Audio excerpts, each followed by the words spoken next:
বিসমিল্লাহির রহমানির রহিম।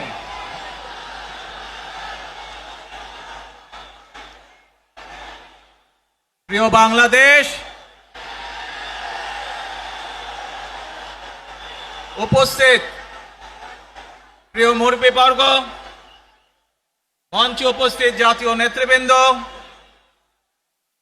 আমার সামনে উপস্থিত প্রিয় ভাই ও বোনেরা এবং মিডিয়ার মাধ্যমে সমগ্র বাংলাদেশ থেকে যারা দেখছেন এই অনুষ্ঠান, প্রিয় ভাই বোনেরা, প্রিয় মা বোনেরা, আসসালামু আলাইকুম।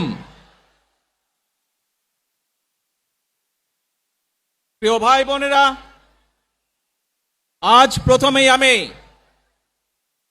রব্বুল আলামিনের দরবারে হাজারো লক্ষ কোটি শুকরিয়া জানাতে চাই।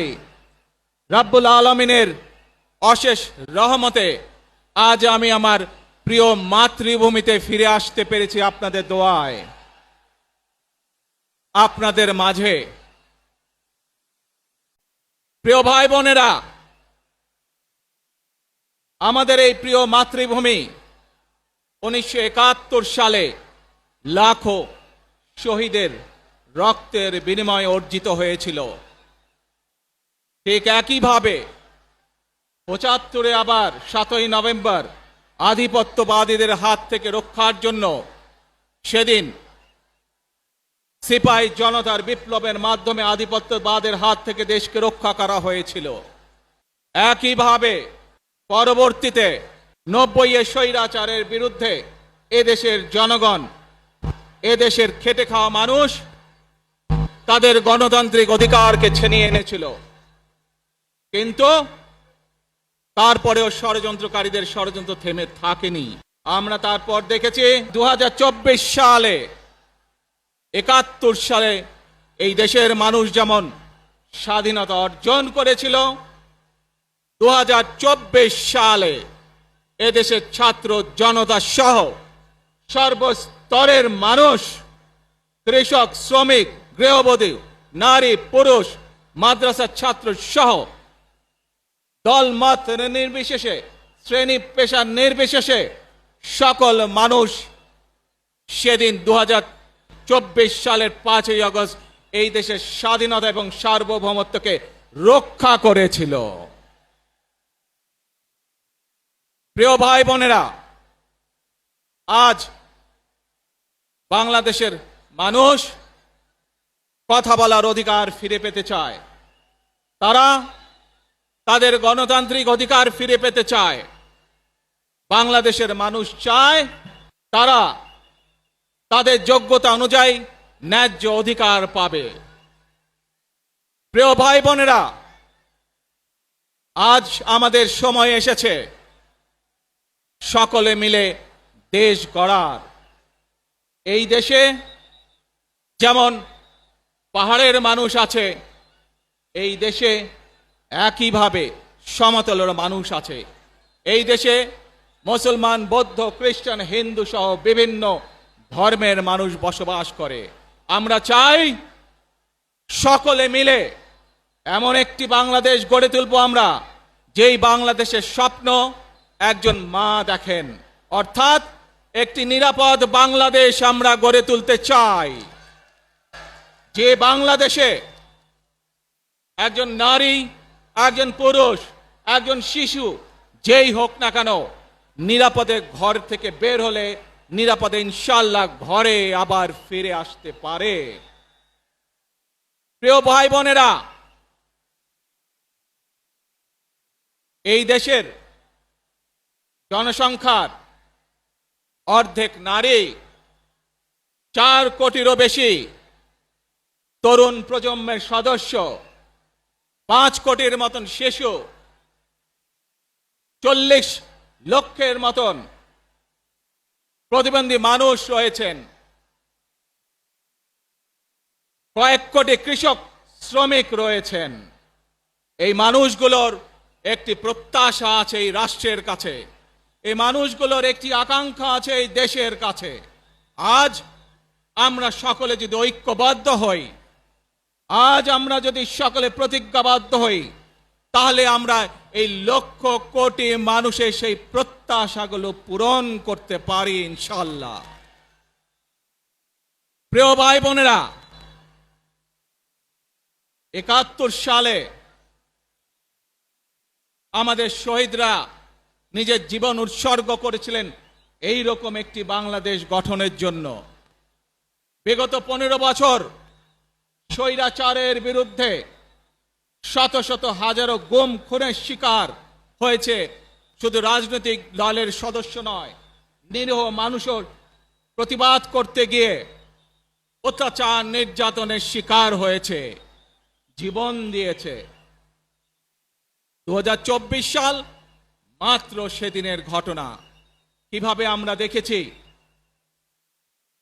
আমাদের তরুণ প্রজন্মের সদস্যরা কিভাবে নিজের জীবন উৎসর্গ করেছে দেশের এই স্বাধীনতা এবং সার্বভৌমত্বকে রক্ষা করার জন্য। প্রিয় ভাই বোনেরা, কয়েকদিন আগে এই বাংলাদেশের 24-এর আন্দোলনের এক সাহসী প্রজন্মের এক সাহসী সদস্য ওসমান হাদিকে হত্যা করা হয়েছে। ওসমান হাদি শহীদ হয়েছে।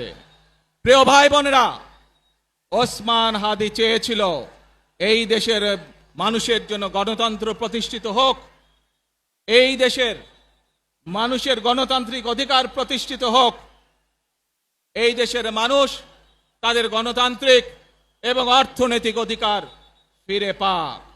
আজ 24-এর আন্দোলনে যারা শহীদ হয়েছেন, ওসমান হাদি সহ ৭১-এ যারা শহীদ হয়েছেন, বিগত স্বৈরাচারের সময় বিভিন্নভাবে খুন গুমের শিকার হয়েছেন, এই মানুষগুলোর রক্তের ঋণ যদি শোধ করতে হয়, আসুন আমরা আমাদের সেই প্রত্যাশিত বাংলাদেশ গড়ে তুলব, যেখানে আমরা সকলে মিলে কাজ করব, যেখানে আমরা সকলে মিলে আমাদের প্রত্যাশিত বাংলাদেশকে গড়ে তুলব। প্রিয় ভাই বোনেরা, বিভিন্ন আধিপত্যবাদ শক্তির গুপ্তচরেরা বিভিন্নভাবে ষড়যন্ত্রে এখন লিপ্ত রয়েছে। আমাদেরকে ধৈর্যশীল হতে হবে, আমাদেরকে ধৈর্য ধারণ করতে হবে। বিশেষ করে তরুণ প্রজন্মের যে সদস্যরা আছেন, আপনারাই আগামী দিন দেশকে নেতৃত্ব দিবেন, দেশকে গড়ে তুলবেন। এই দায়িত্ব তরুণ প্রজন্মের সদস্যদেরকে আজ গ্রহণ করতে হবে, যাতে করে এই দেশকে আমরা সুন্দরভাবে গড়ে তুলতে পারি। শক্ত ভিত্তির উপরে গণতান্ত্রিক ভিত্তি, শক্তিশালী অর্থনৈতিক ভিত্তির উপরে যাতে এই দেশকে আমরা গড়ে তুলতে পারি। প্রিয় ভাই বোনেরা, আমার সাথে আজকে মঞ্চে এখানে বহু জাতীয় নেতৃবৃন্দ বসে আছেন। আসুন আজকে আমরা দুহাত তুলে আল্লাহর দরবারে দোয়া করে আল্লাহর রহমত আমরা চাই। যে সকল জাতীয় নেতৃবৃন্দ এই মঞ্চে আছেন, মঞ্চের বাইরে যে সকল জাতীয় আরো নেতৃবৃন্দ আছেন, আমরা সকলে মিলে এই দেশকে নেতৃত্ব দিয়ে আমাদের বাংলাদেশের জনগণের প্রত্যাশিত সেই বাংলাদেশকে আমরা গড়ে তুলতে চাই। আমাদেরকে যে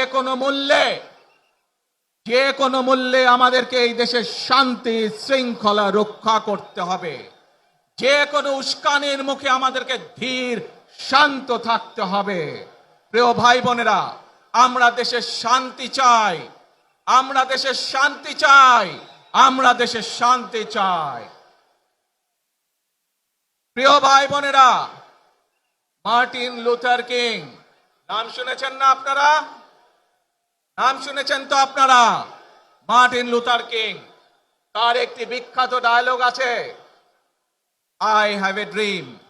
আজ এই বাংলাদেশের মাটিতে দাঁড়িয়ে আপনাদের সকলের সামনে আমি বলতে চাই, বাংলাদেশ জাতীয়তাবাদী দলের একজন সদস্য হিসাবে আপনাদের সামনে আমি বলতে চাই, I have a plan for the people of my country, for my country. আজ এই পরিকল্পনা দেশের মানুষের স্বার্থে, দেশের উন্নয়নের জন্য, দেশের মানুষের ভাগ্যের পরিবর্তনের জন্য যদি সেই প্ল্যান, সেই কার্যক্রম, সেই পরিকল্পনাকে বাস্তবায়ন করতে হয়। প্রিয় ভাই বোনেরা, এই জনসমুদ্রে যত মানুষ উপস্থিত আছেন, এই সারা বাংলাদেশে গণতন্ত্রের শক্তি যত মানুষ উপস্থিত আছেন, প্রত্যেকটি মানুষের সহযোগিতা আমার লাগবে। প্রত্যেকটি মানুষের সহযোগিতা আমাদের লাগবে। আপনারা যদি আমাদের পাশে থাকেন, আপনারা যদি আমাদেরকে সহযোগিতা করেন, ইনশাআল্লাহ আমরা আই হ্যাভ এ প্ল্যান বাস্তবায়ন করতে সক্ষম হব।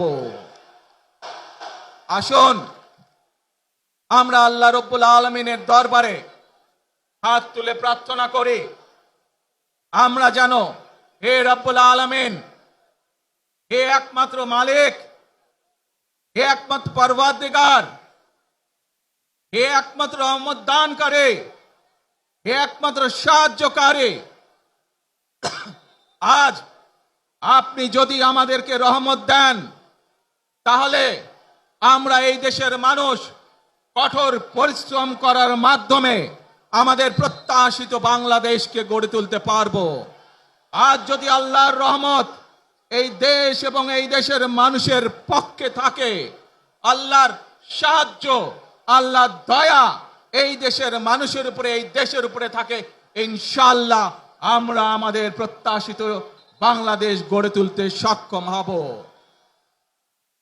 প্রিয় ভাই বোনেরা, আজ আসুন আমরা সকলে মিলে প্রতিজ্ঞা করি, আমরা সকলে মিলে প্রতিজ্ঞা করি যে ইনশাআল্লাহ আগামী দিনে দেশ পরিচালনার দায়িত্বে যারা আসবে, আমরা সকলে নবী করিম সাল্লাল্লাহু আলাইহি সাল্লামের যে ন্যায়পরায়ণতা, সেই ন্যায়পরায়ণতার আলোকে আমরা দেশ পরিচালনার সর্বোচ্চ চেষ্টা করব।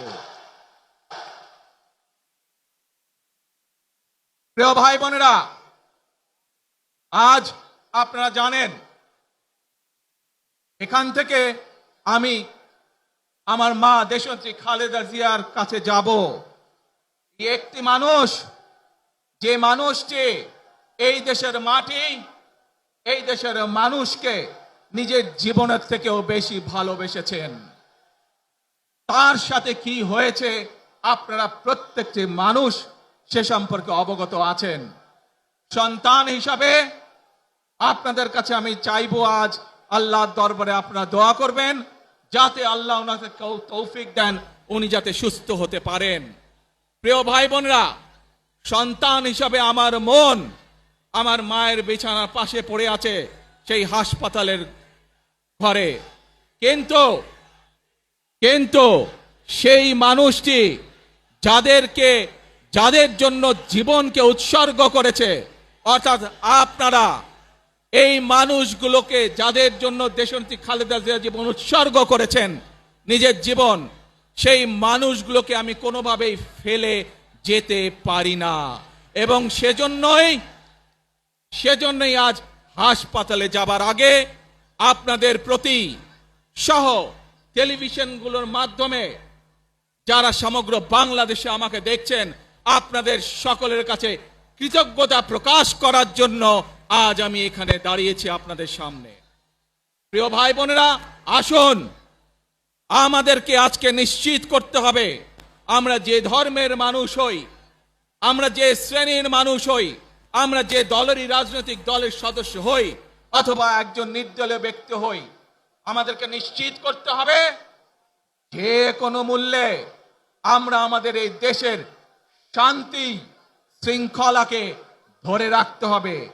যে কোনো মূল্যে যে কোনো বিশৃঙ্খলাকে পরিত্যাগ করতে হবে।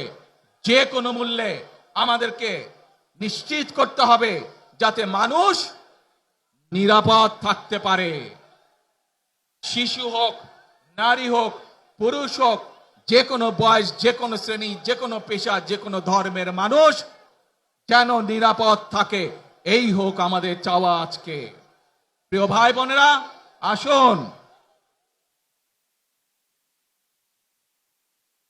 প্রিয় ভাই বোনেরা, সবাই মিলে আজ আমরা প্রতিজ্ঞাবদ্ধ হই, সবাই মিলে করব কাজ।